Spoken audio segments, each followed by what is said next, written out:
Hey everyone, welcome back to another video. Today we got a brand new game, Hearts of Iron 4. So for this game, there's a bunch of DLCs. I didn't buy any of the DLCs, I just have the base game right now. So that means we're only access to one war, and that one war is World War II. With that said though, there's one team in World War II that I feel like is going to be the most fun to play with, and that is going to be Nazi Germany. So we'll start up a new game, and we'll start up over in August 14th. And let's play as the German Reich right here. Okay, this is what the main menu kind of looks like right here. These are all of our troops kind of stationed up on the border of Poland over here. Then we've got a bunch of troops over here stationed in front of France. But before we kind of get into any of that, we have to start working on all of these errors that are going on the top. So let's put in some research slots. So we can put research slots into so much. We can do it in the infantry, support, armor, artillery, naval, air, engineering, and industry. I've only played the tutorial, but I found out that it seems like the most important thing is rubber, so we're just always going to go for rubber now. The next most important thing is going to engineering and trying to do a bunch of stuff over here, so we'll just keep working our way down that tree. And then on the final couple points, I'll go to the support companies and try to upgrade some of these support companies. Let's just go with a field hospital, a logistics company, and a signal company. That works for me. Gorgeous. Now that that's all done, now we have a bunch of free civilian factories to use.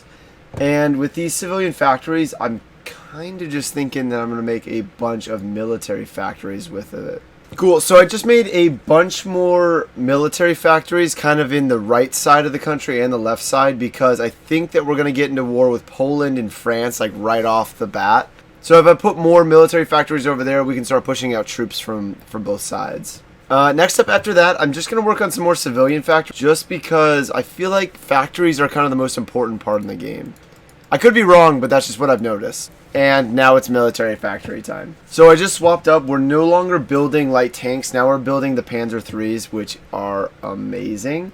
And I kind of just updated our support equipment. I think that uses all of our factories, but I could be wrong. Also, just looking up here, we're losing 10 rubber a turn and 3 whatever that is. So let's start trading so we can get those up. So if we go to the trades here and we just trade with the Dutch Indies, that should give us enough rubber then to be good. And then we'll do this, the Soviet Unions. So for this run, I don't really want to get into war with the Soviet Union, but I do want to just take over this entire area over here. So that's kind of the goal.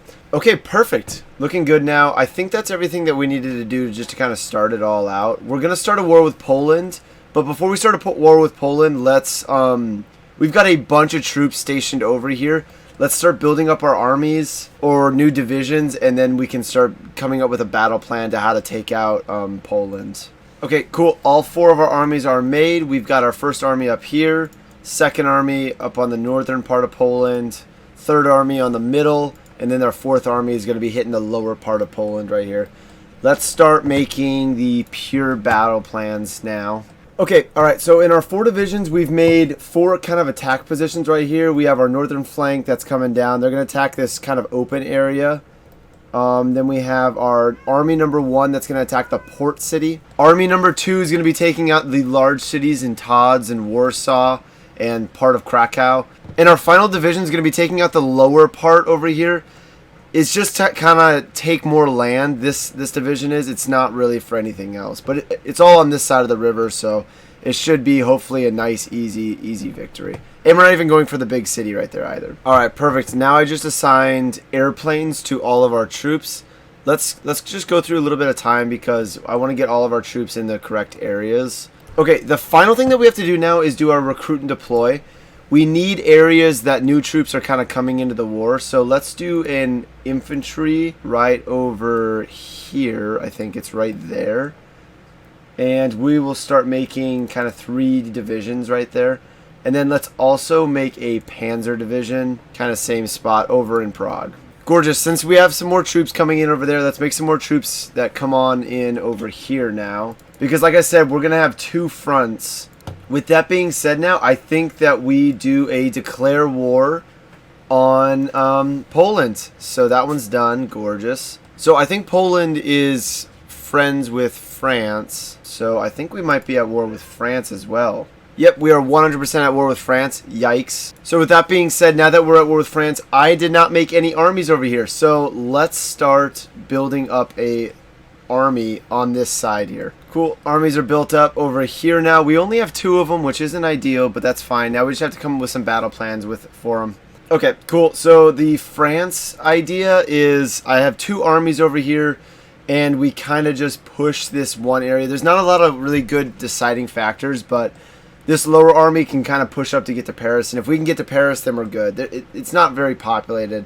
So with that being said, I think all of our things are good. So let's activate the Poland invasion now. And then I think let's just say screw it, and let's just activate the French invasion as well. Let's speed up time a little bit and see. Hopefully these plans work. I'm very worried about us not getting this coastal city. This coastal city is kind of the most important city right here. We're winning big time over in Poland, but over here in France, we are not doing the best. So when you're fighting, if you see a bunch of these green things, that means we're winning, right? Poland's looking darn good. France, they have a very strong resistance right now. I think I figured out why we were losing this battle so bad. I had no air supremacy on, so I just turned on the planes because the planes were kind of just chilling back here. And hopefully that changes the tides on this war over here. See, this is the city that I was worried about. We've taken all the land around it, but we just need to get this freaking port. So I just called in Italy to help me out in the war, but I think it says German-Polish. That's not what I wanted. I wanted them to help me in the freaking French war. Oh, no, they are attacking France. Let's go. Okay, so hopefully that pulls a lot of French troops southernly, because we are continually losing this area right now. Okay, by the way, we are absolutely smacking Poland right now. We just took Warsaw.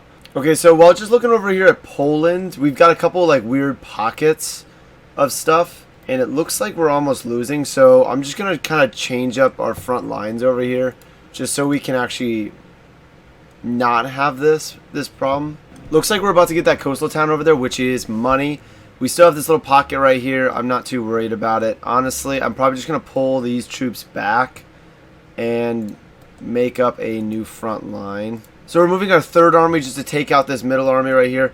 Okay, I think that we've got Poland kind of in lock right now. I'm just going to... It might be a bad idea, but I'm going to move one of our armies from over here over to here. And we need help on these front lines. Just like that.